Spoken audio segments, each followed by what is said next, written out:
lorsque la paix est brisée dans la famille, lorsque la paix est brisée dans la famille, et là où il n'y a pas de paix, c'est le conflit.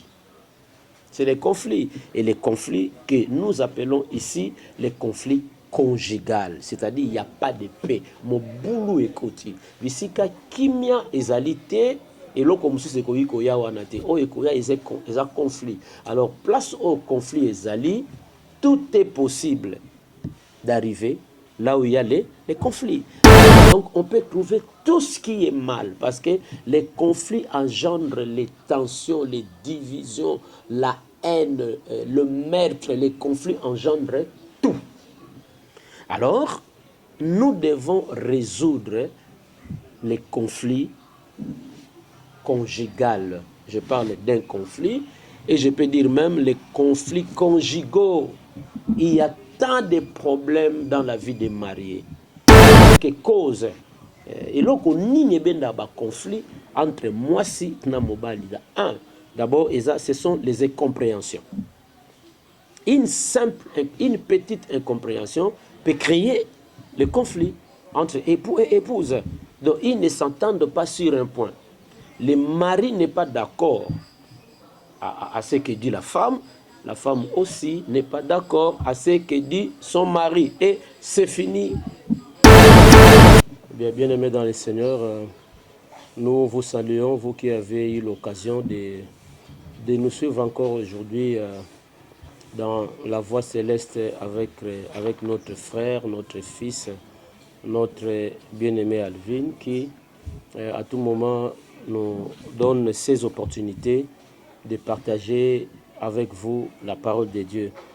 Depuis la fois passée, nous sommes en train de parler sur les conflits. Sur les conflits, nous avons dit que par la grâce de Dieu, nous aurons à faire plusieurs détails, mais jusque-là, nous sommes en train de tourner sur les conflits conjugaux. Les conflits conjugaux, les conflits entre époux et épouses. Et notre verset de base depuis la fois passée, c'était Hébreux chapitre 12, verset 14. La Bible dit « Recherchez la paix avec tous et la sanctification, sans laquelle personne ne verra le Seigneur. » Notre problème, c'est la première partie qui dit que nous devons chercher la paix avec tous. Et maintenant, nous sommes en train de parler d'abord du conflit conjugal pour dire il faut chercher la paix dans votre famille, dans votre maison, la paix entre papa et maman, la paix dans la maison, la paix entre époux, la paix entre mariés.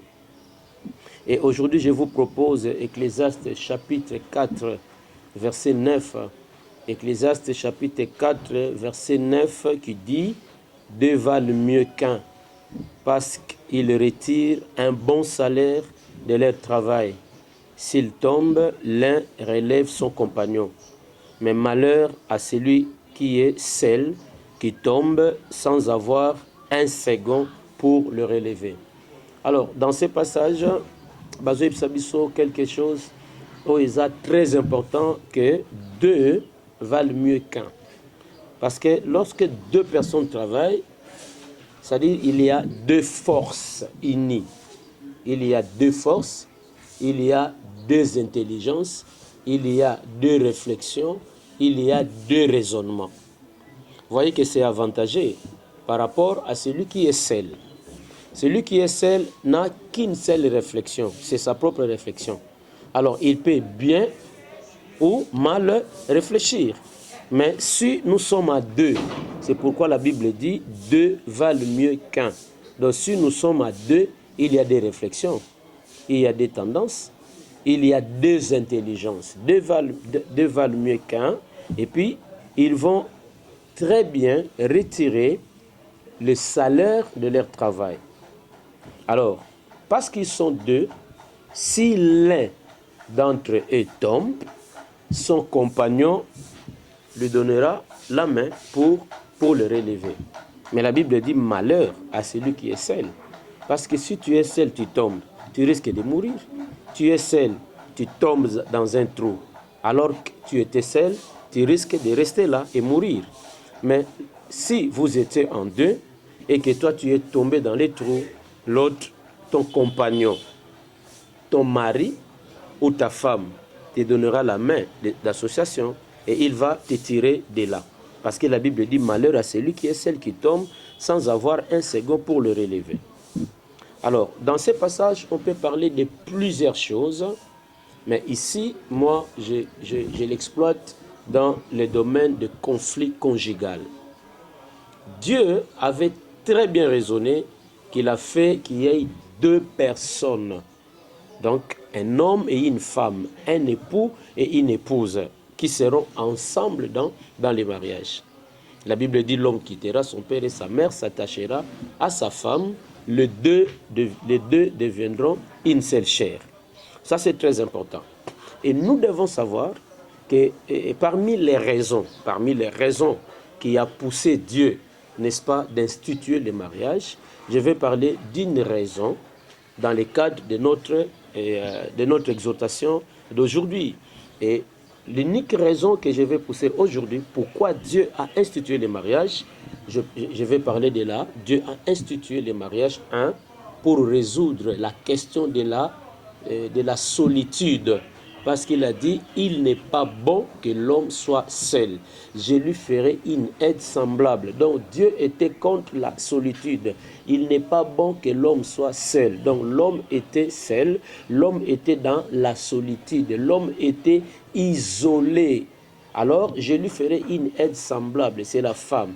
Donc Dieu donnera à l'homme un compagnon, un autre, un semblable à lui. Celui qui viendra s'ajouter à lui, et maintenant, les deux seront ensemble, et il y aura ce qu'on appelle la complémentarité. La complémentarité. Parce que quand l'homme était seul, il était presque incomplet. Il était presque incomplet. Parce que vous allez vous souvenir, les jours où l'homme a vu un autre semblable à lui, l'homme était dans la joie. Donc, Dieu a institué le mariage pour résoudre la question de la solitude, pour que l'homme ne soit pas seul de deux. C'est pour créer la complémentarité. Il y a des choses que l'homme ne fera pas, il y a des choses aussi que la femme ne fera pas. L'homme a des choses, des valeurs que Dieu lui a dotées. La femme aussi a des valeurs que Dieu lui a dotées. Ce que la femme a, l'homme n'a pas. Et ce que l'homme a, la femme n'a pas. Donc, entre époux et épouse, en fait, c'est l'homme qui est le chef. Mais sur la vie pratique du mariage, les deux sont importants parce qu'il y a des choses que l'homme donnera que la femme ne donnera pas. Il y a des choses aussi que la femme donnera que l'homme ne donnera pas. Et maintenant, lorsque la paix est brisée dans la famille, et là où il n'y a pas de paix, c'est le conflit. C'est les conflits. Et les conflits que nous appelons ici les conflits conjugal, c'est-à-dire il n'y a pas de paix. Mon boulot est côté. Visika kimia ezalité et là comme si c'est koya wanate. Oh ekoya ils a conflit. Alors place au conflit ezali, tout est possible d'arriver là où il y a les conflits. Là où il y a les conflits, on peut trouver les blessures. Là où il y a les conflits, on peut trouver la haine. Là où il y a les conflits, on peut trouver les divorces. Là où il y a les conflits, donc on peut trouver tout ce qui est mal. Parce que les conflits engendrent les tensions, les divisions, la haine, le meurtre. Les conflits engendrent tout. Alors, nous devons résoudre les conflits conjugaux. Je parle d'un conflit et je peux dire même les conflits conjugaux. Il y a tant de problèmes dans la vie des mariés. Et les conflits conjugaux est à la base de plusieurs conflits. C'est-à-dire que les conflits qui viennent de la maison, je sors de ma maison avec un conflit, je suis en conflit avec ma femme, je sors colérique. Et là où je vais au travail, ceux qui travaillent avec moi vont subir. Et quand ils vont subir, eux aussi peuvent très mal réagir et ça va engager encore un conflit entre moi et les gens qui m'entourent au travail. Alors, j'aimerais ici énumérer Natanga quelques causes. Et là, on y a un conflit entre moi et mobali. Un, D'abord, ce sont les incompréhensions. Une petite incompréhension peut créer le conflit entre époux et épouse. Donc, ils ne s'entendent pas sur un point. Le mari n'est pas d'accord à ce que dit la femme aussi n'est pas d'accord à ce que dit son mari. Et c'est fini, ça va susciter les conflits, les incompréhensions. Deux, c'est l'infidélité. Et ici, j'essaierai, n'est-ce pas, de donner tant d'exemples. L'infidélité. L'infidélité est à la base des conflits. Ils ont battu belé, moi c'est mobali, bazana ba conflit na ndaku na bango pour na infidélité. L'infidélité de l'un ou de l'autre, soit c'est l'homme qui est infidèle, soit c'est la femme qui est infidèle. Alors lorsqu'il y a infidélité, donc le conflit va s'installer dans les couples et ces conflits prendra les racines. Parce qu'avec l'infidélité, la femme peut perdre même l'amour de son mari parce qu'il sait que j'ai un mari infidèle. Et il y a aussi des femmes qui sont aussi infidèles. La question de l'infidélité n'est pas seulement masculine. La question de la fidélité, elle est aussi féminine. Il y a aussi des femmes qui sont infidèles, mais peut-être qu'ils le font d'une manière cachette. Alors l'infidélité est à la base de plusieurs conflits conjugaux. Alors si vous êtes dans un mariage infidèle, donc c'est que vous vivez déjà dans les conflits. Alors, Dieu a dit, l'homme quittera, s'attachera à sa femme, et les deux deviendront une seule chair. Et maintenant, lorsqu'il y a infidélité, donc ça devient 2 plus 3. C'est-à-dire il y a la troisième personne qui s'ajoute dans les couples. Il y a la troisième personne qui s'ajoute dans les couples. Moi, si on a banda, à sa côté na foyer na yo parce que au sangi sinzoto na ye yo na ye bokomi mutu moko, c'est-à-dire vous avez amené une personne de plus dans votre couple. Alors vous êtes 2 T, maintenant vous devenez 3. Et tout comme la femme même clandestinement est tombée dans l'infidélité, il a ajouté une troisième personne dans le couple. Et c'est la présence de cette personne ajoutée dans les couples qui sera la source des conflits. Des conflits entre époux et épouses. Et là où règne l'infidélité, l'époux cohabite avec des femmes en dehors du mariage, la femme cohabite avec des hommes en dehors du mariage. Il y a des fois où l'homme soupçonne, il fait des enquêtes et il trouve des preuves que sa femme vit l'infidélité et peut-être qu'il ne parle pas, il est calme. Mais vous verrez seulement que les gestes que l'homme est tenté de poser à la maison prouvent à suffisance qu'il a déjà, n'est-ce pas, trouvé une preuve que sa femme vit en infidélité, mais peut-être qu'il tarde à parler. L'infidélité, c'est quelque chose qui détruit la vie des couples. L'infidélité suscite les conflits conjugaux. L'infidélité détruit les bénédictions dans la maison. L'infidélité installe les démons dans la vie d'un couple. Parce que là où il y a l'infidélité, Dieu ne règne pas. Dieu ne règne pas. Et nous constatons aujourd'hui que plusieurs couples vivent dans l'infidélité et l'infidélité crée dans le couple les conflits. Et comme je disais tantôt, que quand les conflits vont s'installer à cause de l'infidélité, là où il y a les conflits, il y a séparation. Là où il y a les conflits, il n'y a pas d'amour, c'est la haine. Là où il y a les conflits, il y a l'animosité. Là où il y a les conflits, il y a les troubles, il y a les tensions. Parce que la paix est partie, n'est-ce pas? C'est la haine qui règne. Et là où il y a l'infidélité, le meurtre est possible, tu peux tuer. C'est pourquoi là, je passerai au troisième élément. Je suis en train d'énoncer quelques raisons qui causent les conflits conjugaux. Je parlais des incompréhensions, je parlais de l'infidélité et 3, je vais parler des manques de maîtrise de soi. Manque de maîtrise de soi. Manque de maîtrise de soi, un élément très capital. Vous savez, Dieu nous a créés avec des valeurs. Dans l'homme, il y a ce qu'on appelle la rétention. La rétention. Mutazana makoki ya kokanga. Voilà. Mutazana makoki ya kokanga. Je vais donner un exemple. Bon, un exemple terre à terre. Excusez-moi pour cet exemple, mais nous sommes des prédicateurs à vertu. Je parlerai proprement.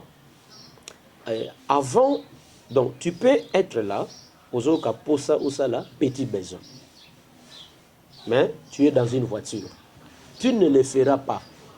Simplement parce qu'il y a en toi un pouvoir, une faculté de la rétention. Tu vas retenir.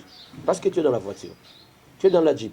Tu es dans un restaurant. Tu es dans un marché. Si tu es dans un restaurant, tu vas te lever. Si c'est la première fois que tu entres dans ces restaurants-là, tu vas demander où se trouvent les installations hygiéniques et tu vas t'approcher. Mais si tu es dans un taxi, parce que dans un taxi, il n'y a pas de l'urinoir, tu vas te retenir. Voilà. Et maintenant, lorsque on manque la maîtrise, donc on ne sait pas retenir.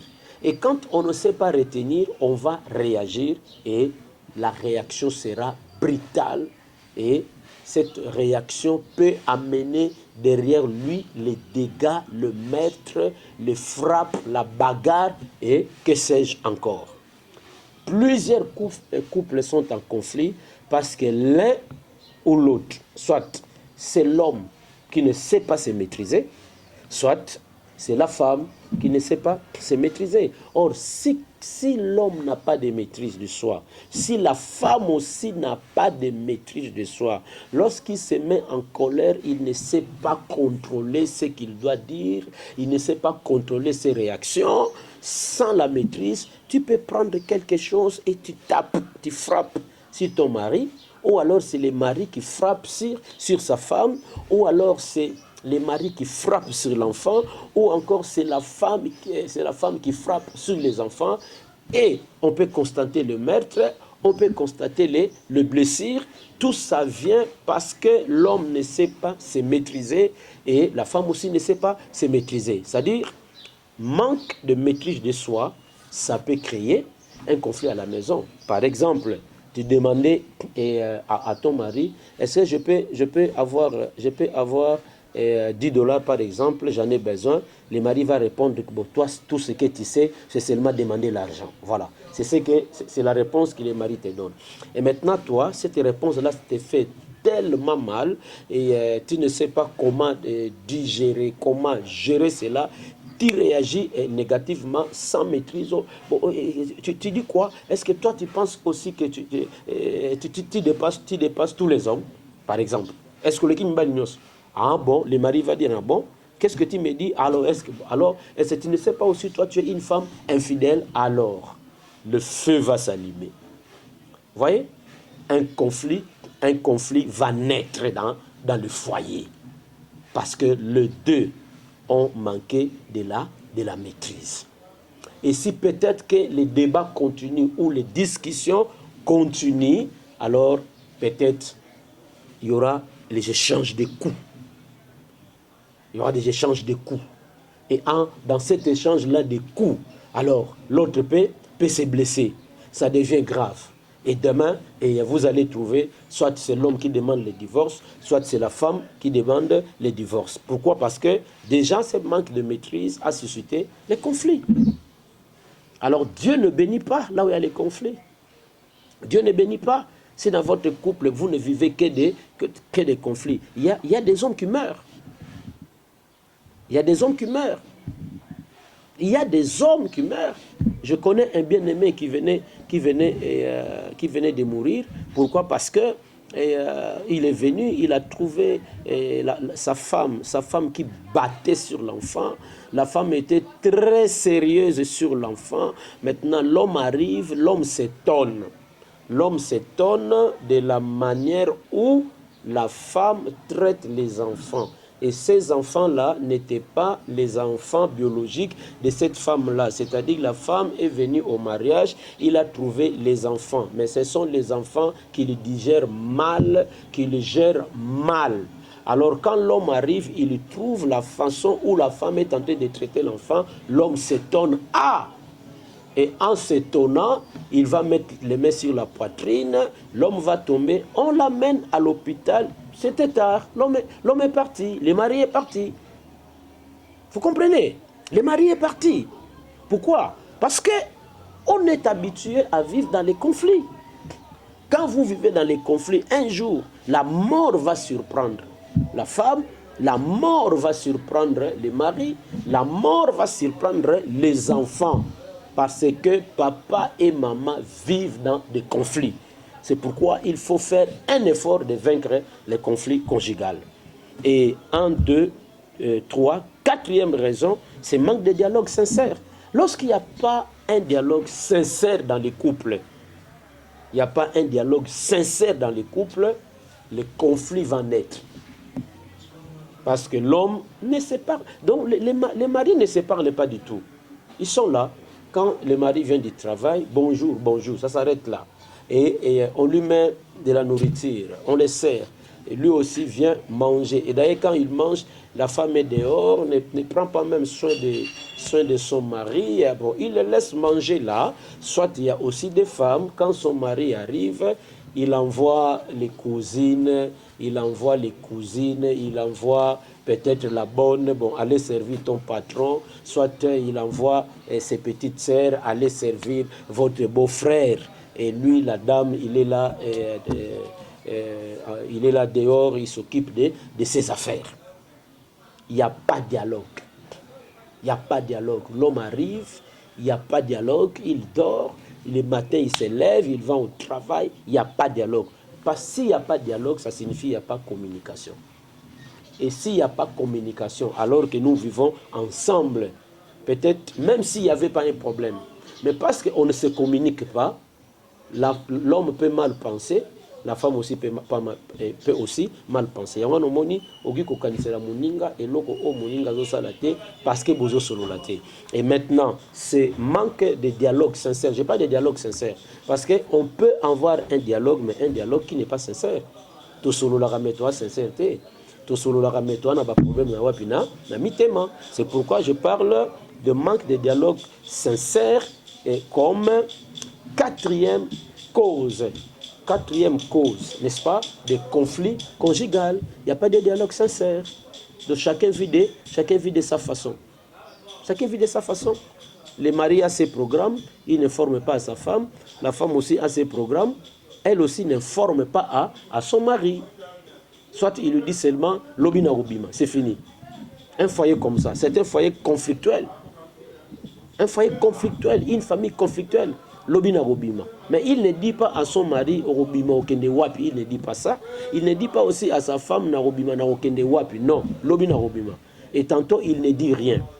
Alors, le mari revient à la maison, la femme n'est pas là. Il appelle la femme, tu es où? Nazoya. C'est fini. Tout comme aussi la femme peut trouver que l'heure à laquelle où mon mari arrive à la maison est largement dépassée, il appelle, tu es où? Je viens. Mais je veux savoir là où tu es. Je viens. Attends-moi à la maison. Je viens. Si la femme insiste, d'ailleurs, ça ne t'intéresse pas. Tu m'attends à la maison. Les conflits. Les conflits. Par manque de dialogue. Là où il n'y a pas de dialogue, donc c'est là où habitent les conflits. Et les conflits créent des tensions, des troubles, des séparations. Cinquième raison, c'est prétendre que l'autre ne connaît rien. Et là, c'est encore sérieux. Prétendre que l'autre ne connaît rien. Ça dit aux gens, moi, c'est nayo. Aux gens, mbali nayo. Mais, au robana mbali nayo. Donc, mbali nayo pour nayo, ayebi l'autre. Moi, si nayo pour nayo, ayebi l'autre côté. Ça ira très mal. Ça ira très mal. Et il y a même des gens, lorsqu'il s'énerve, il est en colère, il dit à sa femme, imbécile. Imbécile, tu es mal éduqué. Or, quand tu dis à ta femme, tu es mal éduqué, tu n'as pas seulement injurié la femme, tu as aussi injurié ton beau-père et ta belle-mère. Parce qu'elles diront, voilà, comme notre fille est mal éduquée, c'est que c'est nous qui ne l'avons pas bien éduquée. Vous voyez que les conflits vont quitter maintenant la maison et ça va atteindre la belle famille. Maintenant, le parent de ta femme et aussi vont ramener, vont reporter la chose aux enfants. Les enfants peuvent reporter les choses aux grands-parents et ça peut toucher les oncles, les tantes, les cousins et les cousines. Maintenant, les conflits élargissent son espace. Les conflits qu'il y avait entre époux et épouses, les conflits sautent. Les conflits vont atteindre la belle famille et ça va dégénérer. Pourquoi? Parce qu'on prétend tout connaître et tout faire. Écoutez bien aimés, dans les couples, dans les mariages, l'homme ne connaît pas tout, les maris aussi ne connaissent pas tout. C'est pourquoi il y a l'élément complémentarité. Complémentarité. Il n'est pas bon que l'homme soit seul, je lui ferai une aide semblable. Donc Dieu avait vu, malgré qu'il avait doté l'homme de toutes les capacités, mais Dieu comprenait que l'homme n'était pas complet, qu'il y a quelque chose qui lui manquait et que ces choses-là, c'est lui qui pouvait les faire très bien, c'est la femme. Donc la femme a des valeurs, l'homme aussi a des valeurs, il faut vivre dans la complémentarité. Mais lorsque vous prétendez connaître et que votre conjoint, lui, ne connaît rien, c'est le conflit qui va s'installer. Parce que là, l'homme fera des choses, n'est-ce pas? Il fera des choses brutales, il fera des choses bizarres. Pourquoi? Parce que mais tu m'as dit que je ne connais rien. Tout comme moi, si je suis na motivation, parce que moi, je suis imbécile.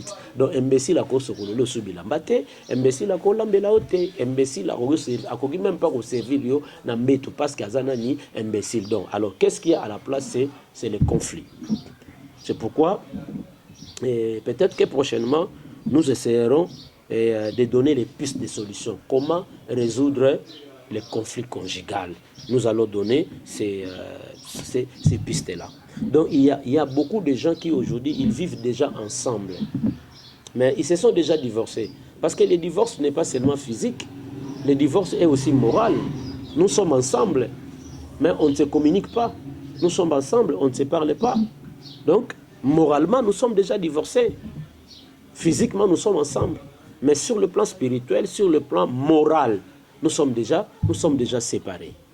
C'est pourquoi j'ai dit que Dieu nous garde pour que la fois prochaine, que nous essayons, n'est-ce pas, de partager avec vous la résolution. Comment résoudre les conflits conjugaux? Comment tu as bima na conflit? Dans le conflit, même si le conflit est ici, ça, qu'est-ce que nous pouvons faire pour sortir de ces conflits conjugaux? Pour aujourd'hui, mesdames et messieurs, frères et sœurs dans le Seigneur, c'est ce que Dieu nous a donné de partager avec vous. Vous pouvez être marié, peut-être que vous êtes aussi fiancé, vous vous préparez pour le mariage. Nous sommes là. Vous pouvez nous appeler dans le 243 00 243 00243 99 99 29 538 00243 99 99 29 29 538. Nous pouvons vous aider, vous conseiller de loin, partager avec vous, connaître votre problème et essayer de vous montrer le voie donc vous pouvez utiliser pour sortir, n'est-ce pas, de ces conflits conjugaux. Et à Kinshasa, là, parce que là nous sommes à Kinshasa, République démocratique du Congo, et à Kinshasa, nous sommes sur l'avenue Lokolama, avenue Lokolama numéro 10, entre Éthiopie et Kasavubu. Lokolama numéro 10. L'église s'appelle le Centre évangélique La Main de Dieu. C'est une jeune communauté qui évolue à Kinshasa et au Congo. Centre évangélique La Main de Dieu. Je vous ai donné l'adresse et les numéros. Vous pouvez nous appeler et on va s'entretenir. Pour aujourd'hui, je bénis la Voix Céleste avec mon frère Alvin pour ces opportunités. Il nous donne des opportunités de communiquer avec vous, de parler avec vous. Mais si vous avez un problème, je prie que le Dieu Tout-Puissant vous aide. qu'il bénisse votre mariage, qu'il vous donne les cœurs repentants pour que les conflits conjugaux que vous avez dans votre maison soient résolus. Et que si vous êtes malade aussi, que Dieu vous accorde guérison. Si vous vous sentez dans l'insécurité, que le Seigneur vous protège, que le Seigneur vous fasse du bien, au nom de Jésus-Christ. Amen. Ciao.